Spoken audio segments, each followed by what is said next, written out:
오늘 본문 말씀 17절 첫 마디에 보면은 유대인이라 불리는 네가 사실은 이 말씀이 반문 형태예요. 되묻는 형태예요. 그 당시 유대인들은 굉장한 착각 속에 살았습니다. 이방인들은 다 죄인이고 멸망할 사람들이고 우리는 다 구원받을 하나님의 백성들이다. 그러니 같을 수가 없다.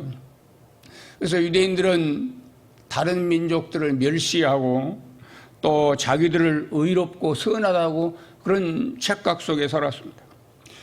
바울은 오늘 본문에서 유대인들의 그 잘못된 의식들을 질타합니다. 그들의 잘못된 우월감, 그들의 삐뚤어진 민족 선민의식, 유대인들의 어떤 잘못된 특권의식, 이런 것들을 신랄하게 꼬집습니다. 실질적으로 봐도 유대 민족들처럼 여러 민족 가운데 자만심 강한 민족, 우월의식이 강한 민족이 없어요. 그들은 자기들만 하나님으로부터 선택받은 민족이라는 자긍심으로 똘똘 뭉쳐 있습니다. 그러니까 자연스럽게 우월감을 가질 수밖에 없었죠. 물론 하나님께서 유대민족을 통해서 유대민족을 선택하시고 그 민족을 통해 이 땅에 메시아를 보내시고 그리고 그 땅의 백성들을 구원하시고 축복하실 것을 약속하셨어요. 그런데 하나님의 축복의 약속을 그들은 그만 오해하고 말았어요. 먼저 유대민족에 대한 명칭을 우리가 생각해 볼 필요가 있습니다. 유대민족, 이스라엘 민족, 히브리 민족, 그렇게 세 가지 호칭이 있습니다. 이스라엘은 호칭은 창세기 12장에 그 기원을 둡니다. 하나님께서는 갈대아 우르 지방에서 아브라함을 불러내서 그에게 큰 나라와 민족을 이루겠다고 약속을 하시고 축복하셨죠. 그 아브라함 이삭을 낳고 이삭이 야곱과 에서를 낳고 에서와 야곱을 낳고 그들을 통해서 하나님의 큰 구원 계획이 펼쳐지도록 이렇게 약속되어졌는데 하나님은 에서는 버리고 야곱은 선택하셨어요. 그 이유가 뭐라고 생각하십니까? 하나님은 왜 에서를 버리고 야곱을 선택하셨을까요? 그러려면 처음부터 혼란이 없도록 야곱을 먼저 태어나게 하고 에서를 나중 태어나게 하면은 헷갈릴 일이 없잖아요. 에서가 나중에 팥죽 한 그릇에 장자의 명분을 팔아먹어 그런 경솔한 행동 때문에 하나님은 에서를 버렸다고요? 그것도 전혀 틀린 말은 아닌데 성경에 보면은 하나님이 에서를 버릴 이유를 충분히 설명합니다. 에서는 장자의 명분을 만홀히 여겼다. 그리 나옵니다. 하찮게, 대수롭지 않게. 장자의 명분까지 그게 배부르게 하냐? 그게 그의 소신이었어요.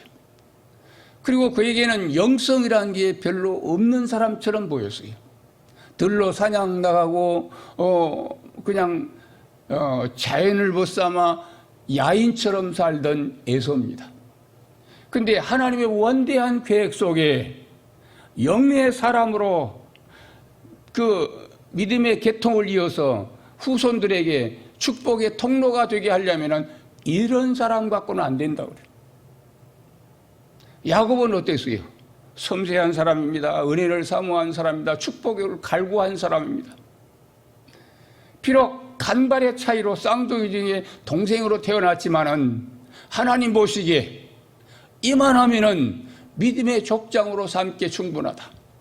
이만하면 믿음의 계통을 그를 통해 흘러가게 장자의 실질적 명분을 이어가게 하기에 충분한 사람이다. 그렇게 얘기했던 것 같아요. 그래서 에서를 버리고 야곱을 통해서 장자권을 취득하게 하는데 여기에 이제 문제가 또 발생합니다. 야곱이 인간의 술수와 방법을 동원해서 장자권 취득 과정에 여기 하나님이 원치 않는 일을 해요. 그의 어머니가 야곱을 조용히 부르고 네 아버지가 네 형 에서에게 지금 사냥을 보냈는데 사냥을 보내서 잡아온 그 고기 가지고 빌미를 만들어 아버지에게 들어가서 축복기도 받으면 넌 끝장이야. 내 마음속에는 네가 형보다 나아. 그러니 뒷책임은 내가 질 테니까 네가 한 마리 잡아온 그 양 내가 요리해가지고 잘 닭달해가지고 빌미를 만들어 너를 줄 테니까 너는 이 시간 아무 소리 하지 말고 형 에서로 가장해서 아버지에게 들어가. 그렇죠. 처음에 야곱은 불안해했어요. 어떻게 아버지를 속입니까? 그런데 그의 어머니 리브가가 충동질하는 바람에 할 수 없다기보다는 이게 받아들이죠. 수용하죠. 그래서 빌미를 만들어가지고 아버지에 들어가는데 끝까지 속입니다.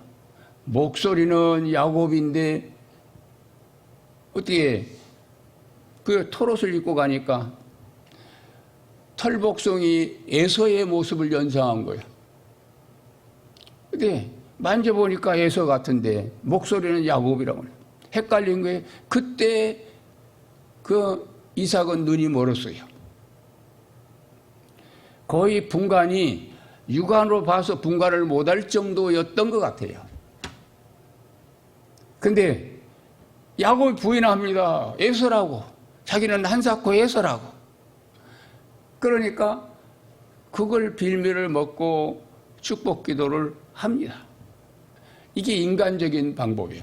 여러분, 아무리 목적이 선해도 방법이 서투르면은 그거는 온당치 않습니다. 아무리 목적이 선해도 방법이 나쁘면은 나쁜 거예요. 우리는 가끔 목적이 선한데 그냥 뭐로 가도 서울만 가면 이런 식으로 우리가 잘못 생각할 때가 많아요. 절대로 그렇지 않습니다. 하나님, 여기에 만일 리브가나 야곱이 정말로 하나님의 뜻을, 하나님을 신뢰하고 하나님을 의지하고 하나님의 뜻을 수용하는 사람이었다면, 믿음이었다면 끝까지 하나님께 맡겼을 거예요. 실제로 리브가는 하나님의 말씀을 듣습니다. 네 뱃속에 두 민족이 있구나. 큰 자가 작은 자를 섬기리라. 이게 리브가의 머릿속에 사라지질 않는 거예요. 자기가 잉태 상고 중에 고통스러워할 때 하나님이 그 음성을 들려주는 거예요. 그렇다면 그 끝까지 하나님을 믿어야죠. 근데 그걸 못 믿습니다.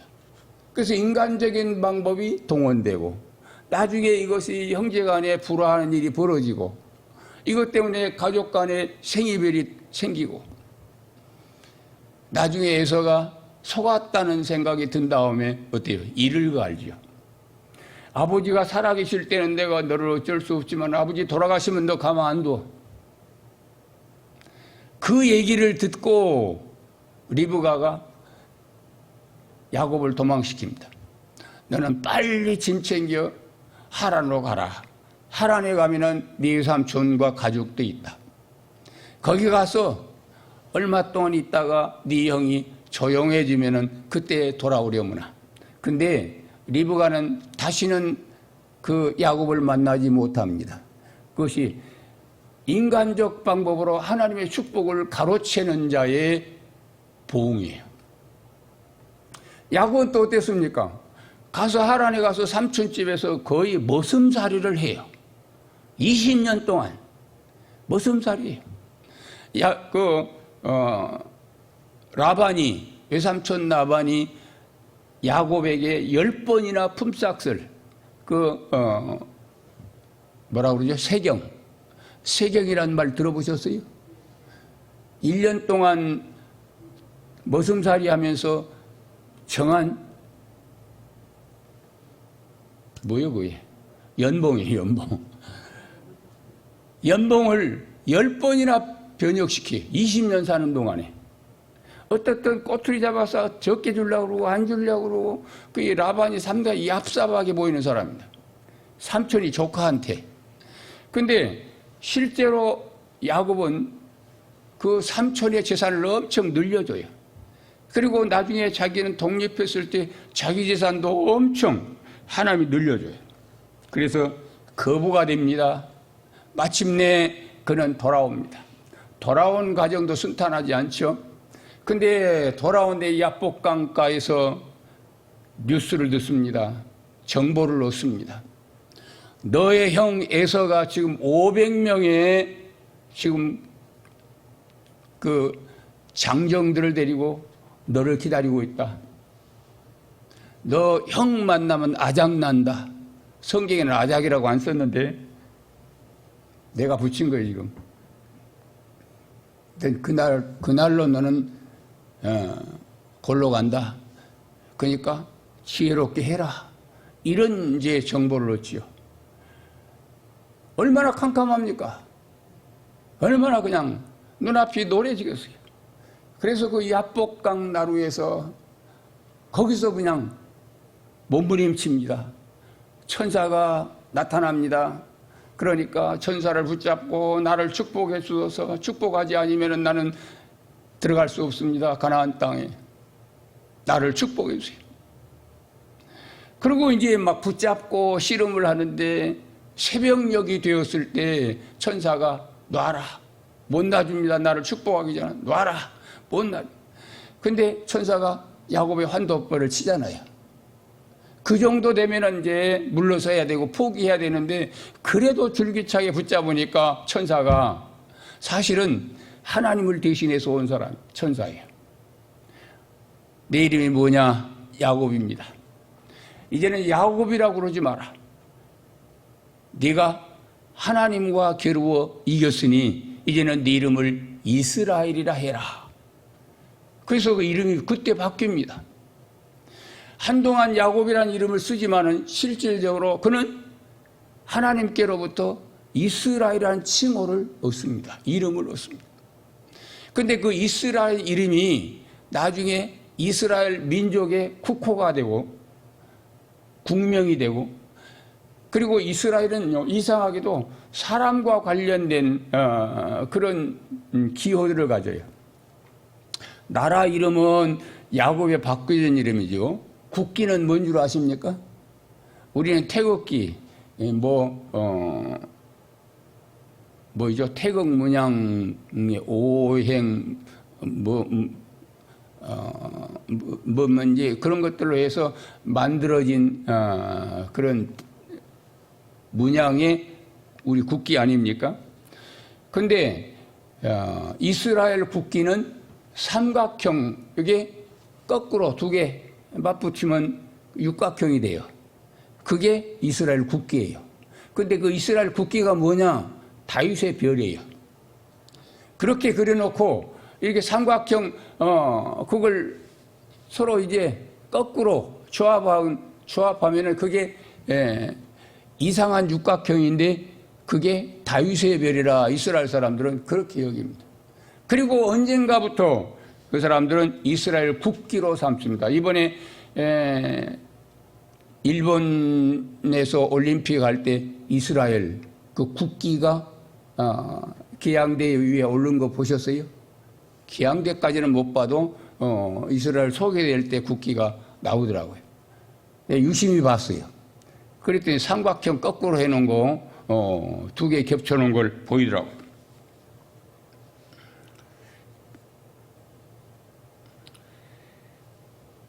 이렇게 해서 야곱에 바꿔진 이름이 나중에 국호가 되고 다윗의 별이 이스라엘의 국기가 되는데 이스라엘 백성들은 자긍심이 있어요.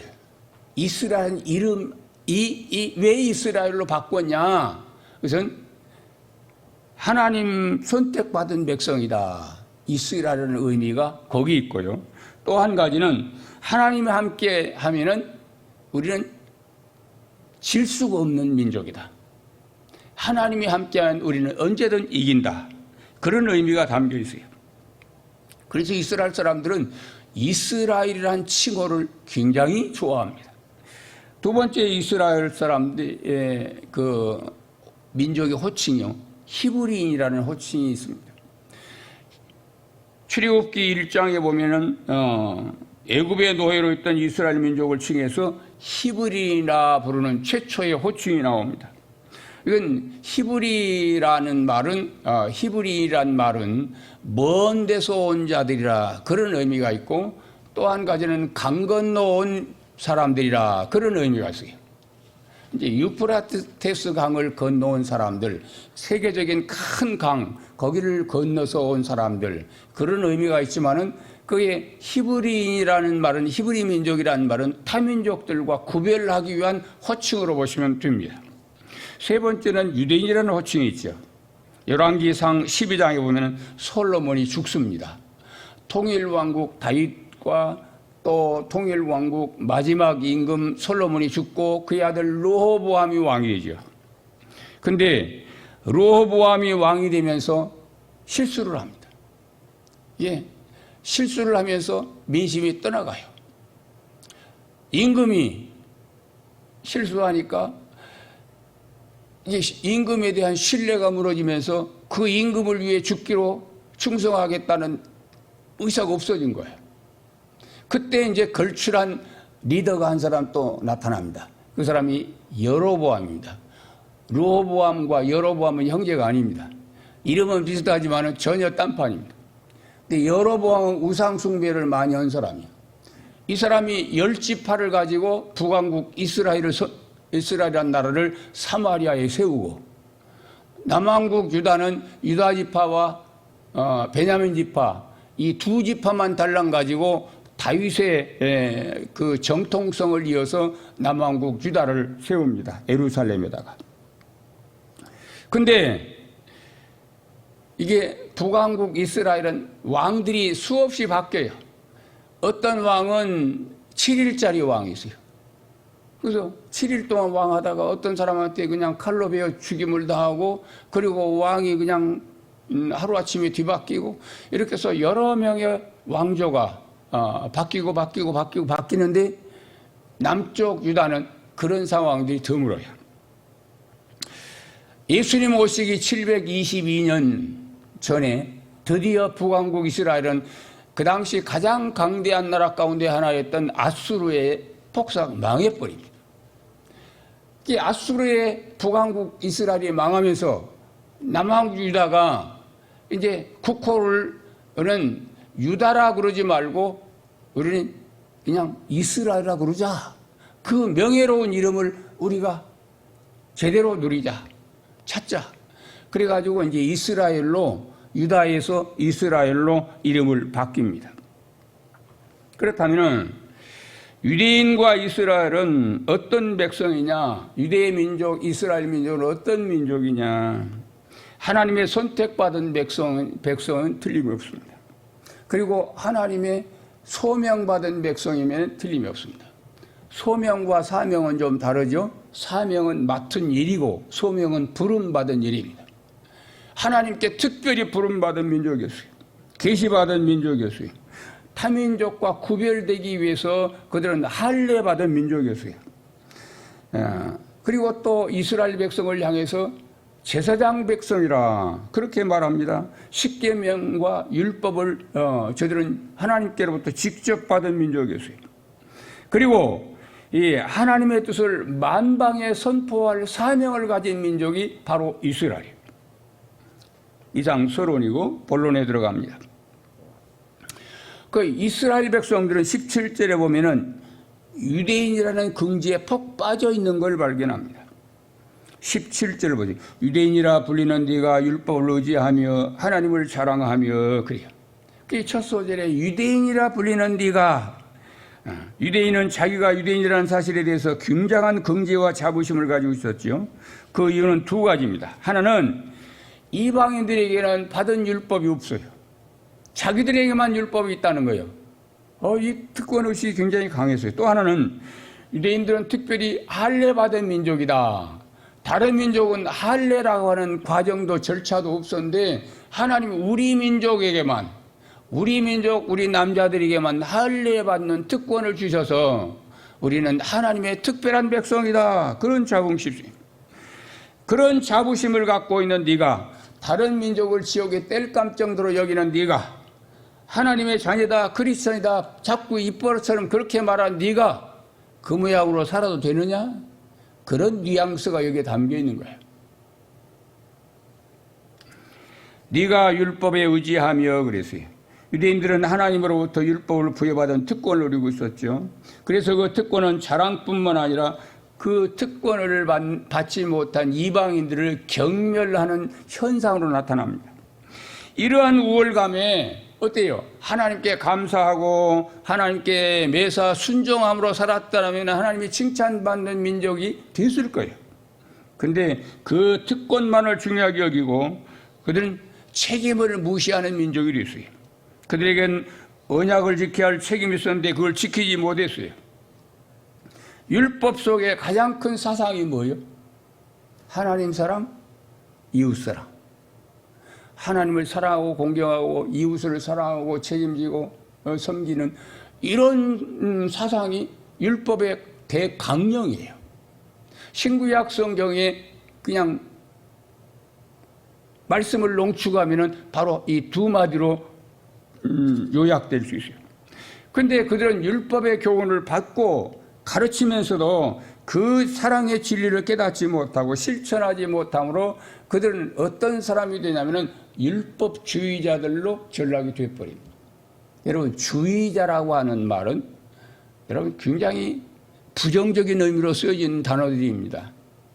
좋은 의미로 쓰여진 때 거의 없어요. 개인주의, 이기주의, 또 율법주의, 심지어는요 국가주의, 교회주의, 여기 안 좋습니다. 국가주의가 왜 안 좋냐? 여러분, 국가주의에 빠지면은요 지나친 보수 꼴통이 되어요.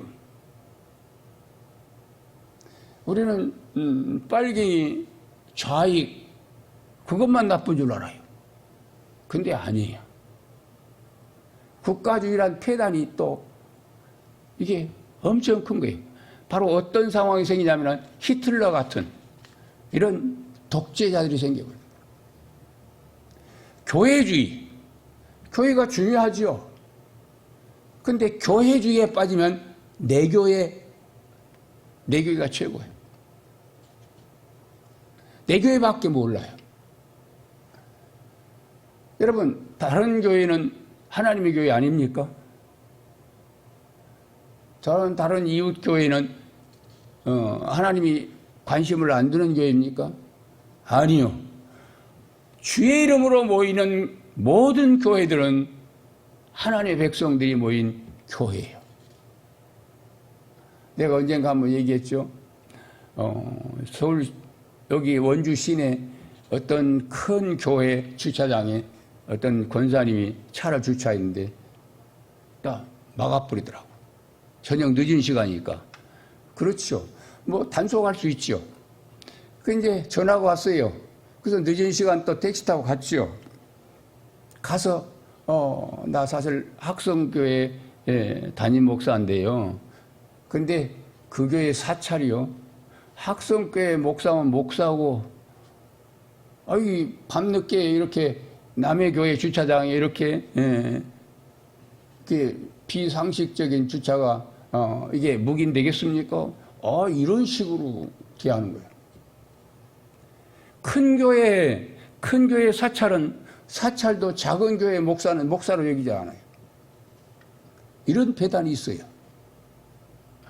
여러분, 어떻든 이런 율법주의, 개인주의, 이기주의 이런 것들은 절대로 우리가 경계할 것들입니다. 이스라엘 백성들이 왜 잘못됐느냐? 그들은 율법의 정신을 버리고 율법의 껍질만 붙잡고 율법주의에 빠져버렸기 때문에 그래요. 그래서 바울이 23절, 24절에 뭐라고 그래요? 율법을 자랑하는 네가 율법을 범함으로 하나님을 욕되게 하느냐? 기록된 바와 같이 하나님의 이름이 너희로 인하여 이방인 중에서 뭐를 받는도다? 모독을 받는도다. 한마디로 말하자면 욕먹는다. 욕을 바가지로 먹는다. 요즘 기독교가 욕을 먹는 것도 비슷한 경우입니다. 기독교 이기주의에 빠져 있어요. 내 할 일을 제대로 못하면서 기독교 이기주의에 빠져서 이게 지나친 우월주의에 빠져서 다른 사람들은 다 지옥의 불쏘시개고 우리들만 뭐 아무리 잘못해도 실수해도 우리는 구원받는 하나님의 백성이다. 그런 어거지가 어디 있어요? 설령 그렇다 할지라도 구원받는 우리는 하나님 앞에서 겸손하게 살아야 돼요. 나 같은 게 뭔데 하나님이 구원의 큰 은혜를 베푸시고 나 같은 게 뭔데 하나님이 신앙생활할 수 있는 이 축복의 길을 허락하셨나. 감사하다고 고맙다고 그래서 자숙하며 겸손하며 그리 살아야 되는데 얼마 전에 몇 달 됐지요? 지난 초파일 무렵인가? 어디 절간에 그 사람들의 초파일 행사가 있잖아요.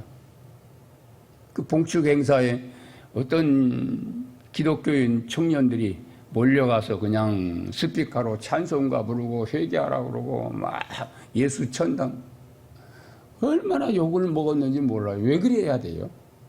왜? 우리가 너무 잘못하고 있는 거예요.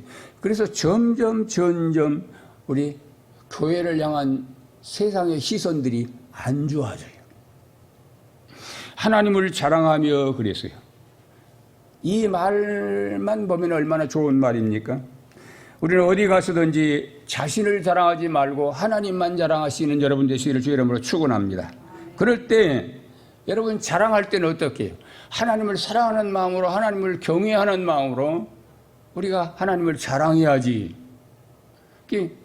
하나님을 사랑하는 마음은 쥐뿔도 없고 하나님을 공경하는 마음도 없으면서 하나님을 사랑한다, 하나님만 자랑하는 거 이건 다른 사람들이 봐도 별로로 보입니다. 위선으로 보입니다. 유대인들은 율법을 주신 하나님을 자랑했어요. 하나님이 자기 편이라는 거예요. 그래서 지금도 유대인 남자들을 보면은 머리에 뚜껑을 덮고 다니는데 베레모 같은 거 그게 뭐요? 이게 터번 같은 거 그런 걸 싹 쓰고 다녀요. 그게 무슨 뜻인 줄 아세요? 하나님이 나와 함께 하신다. 건들지 마라. 그런 표식이래요. 요한복음 5장 42절 보시면은요. 다만 하나님을 사랑하는 것이 너희 속에 없음을 알았노라. 오늘 본문 배경은 자신의 우월감을 나타내서 하나님을 자랑하는 자들이요. 그러니까 하나님을 사랑하는 마음은 하나도 없으면서 하나님을 이용해서 자신을 나타내려고 하는 나쁜 근성들, 이런 정신들, 이런 걸 지금 바울 사도가 책망하고 있는 거예요. 18절 보시면 그들은 율법 속에 들어있는 하나님의 뜻도 알았다고 그랬어요. 율법의 교훈을 받아 하나님의 뜻을 알고 지극히 선한 것을 분간하며, 여러분 이 말씀 쉽게 말하자면은 하나님의 뜻을 분별해 아는 것에 그치는 게 아니라 그 말씀까지 동의했다, 그런 뜻이에요. 맞습니다. 그렇습니다. 아멘. 그 말씀이 옳습니다. 동의했다는 그런 얘기가 누가? 유대인들이 그랬다는 얘기입니다. 그런데 바울이 로마서 1장 21절에 이렇게 말합니다. 하나님을 알되 하나님으로 영화롭게도 아니하고 감사하지도 아니하고 오히려 그 생각이 허망하여지며 미련한 마음이 어두워진 자들이라. 그래, 아주 심한 질책입니다. 그러니까 본문에서 유대인들을 향한 다윗의 지금 이 언어들은 칭찬이 아니야, 책망이야. 그들은 소경과 어둠에 있는 자를 인도하는 자로 선별된 자들입니다. 20절 율법에 있는 지식과 진리의 모범을 가진 자로서, 그래서 말씀을 잘 배워서 지식을 먼저 가졌어요. 다음으로 진리의 모범을 가졌다고 그랬어요. 그래서 이 말은 신앙의 체계를 세웠다, 그런 말이 되기도 하는데, 진리의 모본을 가졌다, 그 말은 모본이란 말은 규격과 모양을 갖췄다, 그런 말이에요. 좀 더 쉽게 말하자면은 뼈대와 골격과 본질을 그대로 가지고 있다, 그런 얘기예요. 그들은 헬라 철학도 아니고 사람의 언어로 연구해낸 진리도 아닌 그런 모세가 시내산에서 직접 받은 율법을 저들은 가지고 있다. 그 얘기예요. 그렇다면 하나님의 은혜에 감사하면서 겸손한 마음으로 하나님의 뜻을 이루어 드리는 것이 저들의 마땅한 삶일 것입니다.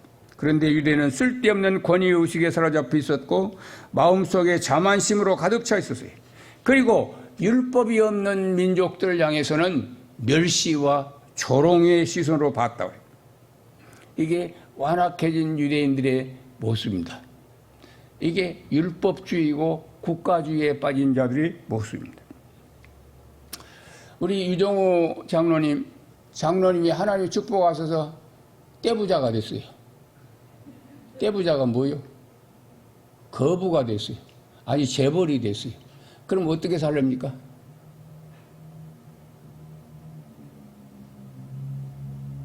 돈 없는 사람들 눈 아래 깔고 나는 하나님 축복해서 이만큼 사는 거야. 너희들은 게을러서 그래. 그래야 옳습니까? 아니면은 하나님 감사합니다. 나 같은 사람 모여간데 이렇게 사랑하시고 복 주셔서 떼부자가 되게 하시고 감사합니다. 그러면서 헌금도 많이 하고 어려운 사람 돌아보고 형제들 도와주고 그래야 마땅하겠죠. 그럼 하나님 보실 때 됐다. 너는 내가 복 주어 간직하는 사람이기 때문에 내가 너를 지키마. 얼마나 흐뭇하겠어요. 근데 유대인들은 그렇게 안 살았다 그런 말이에요. 하나님의 복은 복대로 받고 누리면서 다른 사람들을 향한 시선은 모멸과 경멸이에요. 그게 하나님 보실 때 고개를 흔들죠. 그건 아닌데. 축복을 받으면 사람은요, 고개 숙인 벼처럼, 어때요? 사람이 묵직해지는 거예요. 그래서 교만한 부자는요, 정말로 쭉정이에요. 겸손한 부자는 알곡이에요. 우리가. 그래서 여러분, 속이 꽉 찬 사람일수록 행동이 무겁습니다. 언어가 성숙합니다. 이방인들을 유대인들이 어떻게 멸시하고 경멸했습니까? 19절, 20절에 보면 맹인의 길을 인도하는 자여 어두움 있는 자의 빛이여 율법에 있는 지식과 빛이 진리의 모본을 가진 자로서 어리석은 자의 교사여 어린아이의 선생이라고 스스로 믿으니 여기에 나오는 맹인이라든지 어둠에 있는 자, 어리석은 자, 어린아이 다 누구를 가리키는 말일까요? 모두 이방인을 가리켜 유대인들이 그렇게 생각하고 있는 관점이에요. 이방인들이 이렇게 멸시하고 조롱했다고 해요. 반면에 자기들을 어떻게 생각했느냐? 인도하는 자요, 빛이요, 교사요, 선생이라고 스스로 믿었다. 이게 유대인들의 관점이에요. 바로 여기에 문제의 발단이 있습니다. 여러분, 하나님 앞에 나올 때, 나는 죄인입니다. 나는 부족한 사람이었습니다. 근데 하나님 오늘 또 하나님의 면전에 나오게 하시니 감사합니다. 이런 생각 가지고 나온 사람 문제가 없어요. 그런데 나는 다른 사람들보다 더 많이 가졌고 배웠고 더 일하고 더 믿음 생활 오래 했고 이렇게 나온 사람은 문제가 있습니다. 이런 사람들은 시험에 빨리 들어요. 빨리 무너져요. 빨리 넘어져요. 왜 그런 줄 아세요? 그 조그만 교만이라도 있으면은 그 틈새를 누가 노리냐면 사탄이라는 놈이 아주 잽싸게 노립니다. 그래서 충동질하고 이간질하고 다른 사람과 비교하게 하고 평가하게 하고 그래서 금세 시험에 듭니다. 이런 사람의 많은 봉사가 무슨 의미야? 이런 사람의 많은 헌금이 무슨 의미가 있어요? 이런 사람의 많은 신앙의 이력이 무슨 의미가 있어요? 겸손할수록 문제는 비껴가고 교만할수록 문제는 다가오고. 오늘 우리가 주님 앞에 나올 때 어떤 마음으로 나왔습니까? 여러분, 직분을 감투로 생각하고 장로로, 권사로, 집사로 나오는 거 아니에요. 하나님 앞에 여러분, 나는 죄인 같은 마음으로 나와야 돼요. 그래서 305장 찬송가에 보면 나 같은 죄인 살리신 주 은혜 놀라워. 이런 마음으로 나온 사람들은 조금도 걱정할 거 없어요. 왜 이런 마음이 필요하냐? 여러분, 이런 마음으로 나온 사람은 주의 의를 힘입을 수 있어요. 주의 의를 덧입기 위해서는 우리가 이런 겸손한 마음, 이런 겸손한 믿음이 필요하다고 말이에요. 그래야 하나님께서 기뻐하시는 신령과 진정한 그런 경배가 드려질 수 있습니다.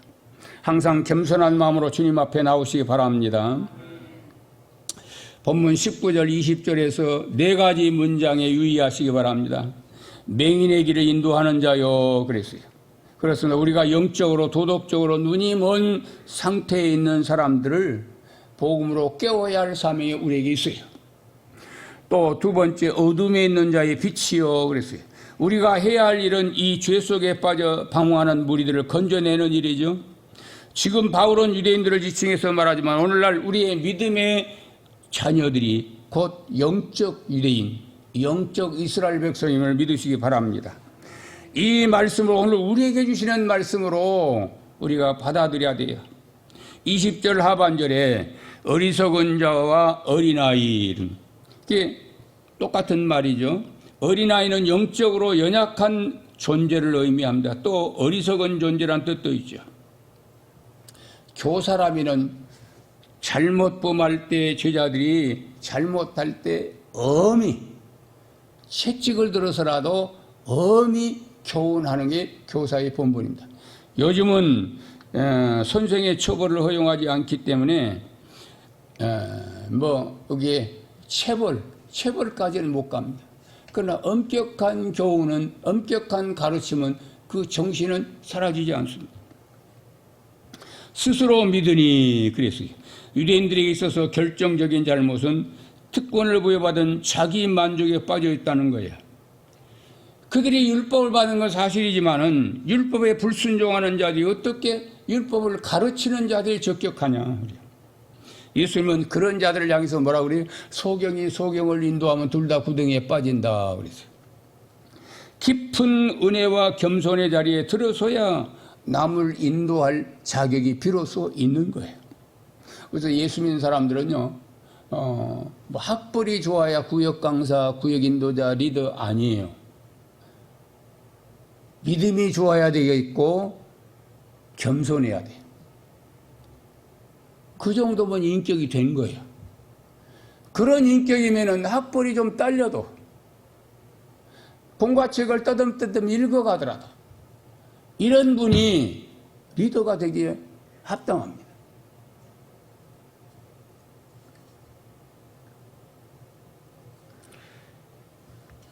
바울은 유대인들의 죄를 끄집어내고 그들을 질책하는데 21절서부터 24절 보세요. 유대인들은 자기들이 이방인을 가르치는 선생으로 생각을 했어요. 그렇다면 자기 자신부터 먼저 가르쳐야 옳지 않겠느냐고요. 그래서 네가 네 자신을 가르치지 아니하느냐. 지도자라고 자처하는 너희들이 자신을 가르치지 못하고 다른 사람에게 덕과 본을 세우지 못하고 있으면서도 왜 그렇게 우쭐대고 있냐. 그런 얘기예요. 쉽게 표현하자면 17절서부터 20절까지 가진 것을 다른 사람들에 가르치기 전에 먼저 네 자신부터 가르쳐라. 그런 얘기예요. 그렇게 하는 것이 하나님의 참 자녀요, 참 이스라엘이라는 얘기입니다. 그래서 비판받지 않으려거든 비판하지 말라. 더 깊이 들어가서 남에게 대접받고자 하면은 너도 남을 대접하는 자가 우선 되어야 된다. 그것이 주님의 가르침이거든요.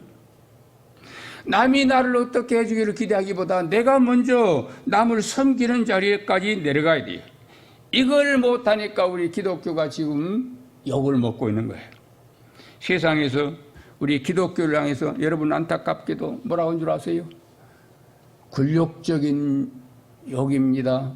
기독교라고 그래요. 기독교. 하나님의 영광을 지금처럼 가로막고 있을 때가 없어요. 도둑질하지 말라 선포하는 네가 도둑질하느냐? 도둑질하지 말라. 도둑질은 나쁘다. 도둑질은 죄다 가르치는 네가 도둑질을 하느냐? 말로는 제 8계명을 가르쳤지만 그들은 제 8계명을 어기고 있다 그래. 유대인들은 부당한 방법을 통해서 불이한 이득을 취하기로 유명한 민족입니다. 구약에 보면 장사꾼들이 특별히 속이는 방법으로 저울추를 가지고 장난치고 대박을 가지고 장난칩니다. 시골에서 살아본 사람들, 시골에서 어렸을 때 살아본 사람들은 알 거예요. 곡식을 사다가 되파는 쌀 장사가 있어요. 대박에 5mm만 물 씌워놔도요. 그건 상당한 분량의 양으로 이물을 남기고 저울에 50g만 차이가 나게 해도요. 엄청난 분량의 이득이 생겨요. 셰익스피어라는 영국의 대문호가 여러 가지 유명한 그런 작품들을 썼는데 특별히 이 사람이 쓴 베니스의 상인, 베니스의 상인이라는 그 책에 보면은 사일록이라는 사람이 나와요. 수단 방법 가리지 않고 이게 부를 축적하는 냉혈 인간 샤일록이 나와요. 그 샤일록을 셰익스피어가 쓸 때 어떤 사람을 전형적인 어떤 사람을 거기다가 그 모델로 썼냐면은 전형적인 유대인의 모습을 빌려와서 썼대요. 이게 유대인들의 돈밖에 모르는 유대인들의 모습이에요. 이게 말라기 선지자가 뭐라고 했냐면은 너희가 하나님의 것을 도둑질하는도다. 하나님의 것을 도둑질하고도 너희가 깨닫지 못하는도다 그랬어요. 하나님의 것을 도둑질하는 것 첫째는 11조. 하나님 11조는 내가 번 소득의 10분의 1 이건 내게 아니에요. 하나님 거예요. 그래서 처음서부터 아예 구별해서 하나님께 드려버린 게 옳습니다. 근데 하나님의 것까지 도둑질하는 사람들이 사람의 것은 도둑질하지 않겠냐? 그런 얘기예요. 간음하지 말라는 네가 간음하느냐? 말로는 7계명을 부르짖으면서 실제로는 제 7계명을 어겼다는 거예요. 여기서 간음이라고 하는 말은 남녀관계, 성적인 관계도 포함되지만 성경에서 말한 간음의 포인트는 뭔 줄 아십니까? 하나님 앞에 신앙의 정조를 무너뜨린 거. 이게 영적 간음이에요. 하나님보다 더 사랑하는 거. 하나님 말고 다른 것에 끼웃거리는 거. 이것을 영적 간음이라고 그래요. 이런 사람들의 모습들을 지금 이 바울 사도가 꼬집고 책망하고 이스라엘 지금 유대인들을 향해서 지금 일깨우고 있는 거예요. 이제 말씀을 맺습니다. 하나님의 백성인 우리 성도가 영적 이스라엘, 영적 유대인이라는 우리 성도가 세상을 어떻게 살아가야 마땅하겠는가?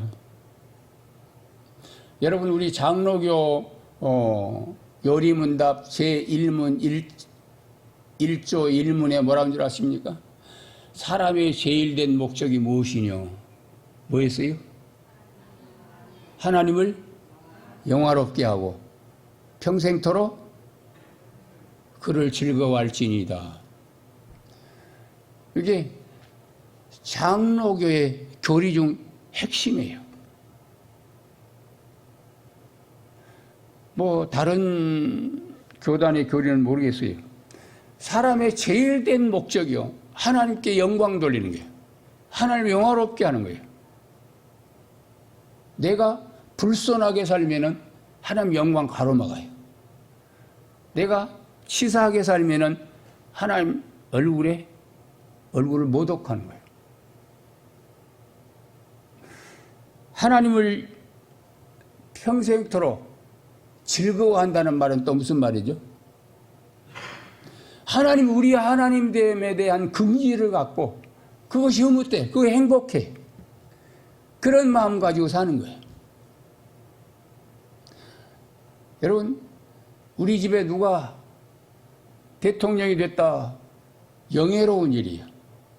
그것 갖고도 자긍심을 갖는데 하나님이 우리 아버지다. 온 세상을 창조하신 창조주 하나님, 유일한 하나님이 우리의 하나님이고 우리의 아버지다. 얼마나 흐뭇하고 자랑스럽고 대견할 일이야. 그런 마음 가지고 사는 것이 우리 사람의 본분이에요. 근데 우리의 잘못된 삶 때문에 행여 하나님의 영광을 가지고 교회를 욕먹게 하지는 않았는가? 우리가 그걸 반성해야 돼요. 여러분, 우리나라 기독교 역사 벌써 130년이에요. 130년의 우리 한국 기독교 역사에 요즘같이 교회가 타락한 시대가 없다는 평가예요. 한국 기독교 130년 역사에 요즘같이 교회들이 타락했다는 그런 평가가 없었어요. 세상 사람들의 욕을 지금 제일 많이 먹고 있는 때가 지금입니다. 10년 전, 15년 전부터 우리 기독교는 하향 곡선을 그리기 시작했어요.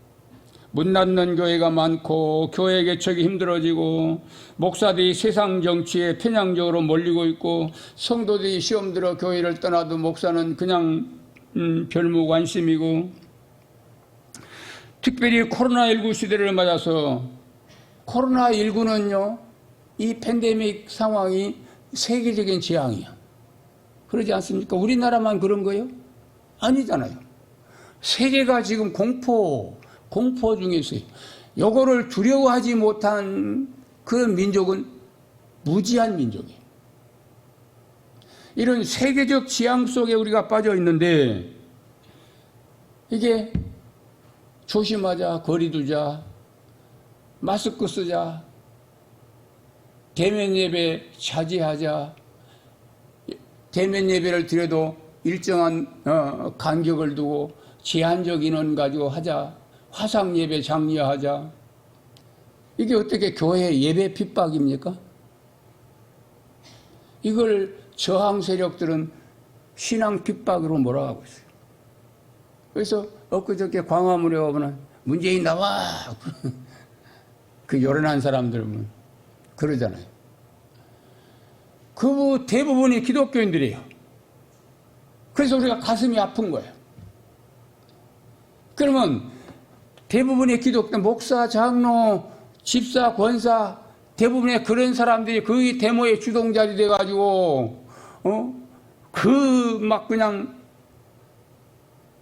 그런 모습들이 세상 사람들이 손가락질 대상이 되고 있어요.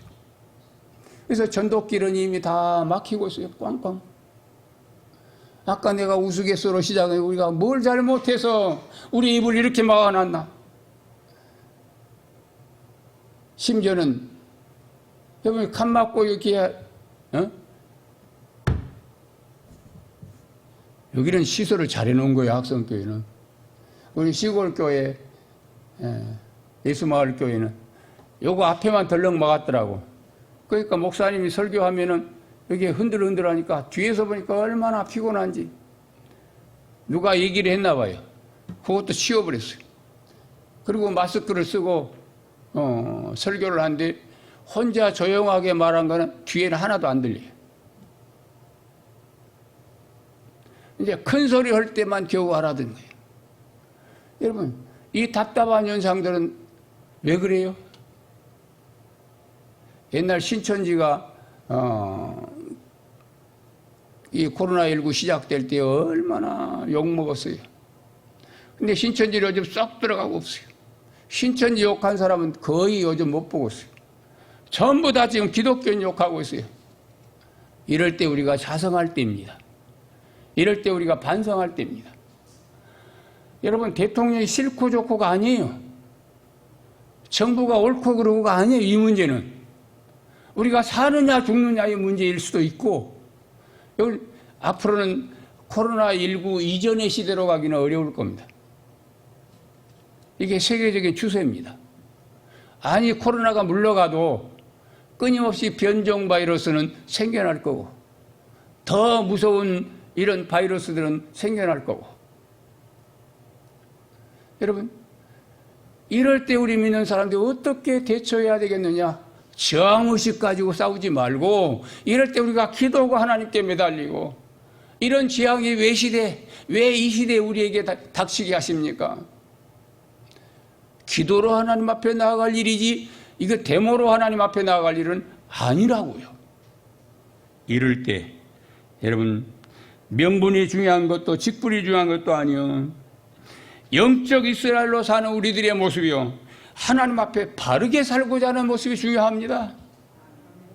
바르게 살고자 하는 그런 모습. 그렇다면 나부터 각성하는 자의 모습이야지, 자꾸 누구 끓인 똥 찾지 말고, 자꾸 누구 뭐 묻은 거 찾지 말고, 내가 하나님 앞에 어떤 자세로 살아야 이 마지막 시대를 사는 우리의 신앙의 모습이어야 되겠는가? 여러분, 이런 자세로 사는 나와 여러분 되시기를 주의 이름으로 축원합니다.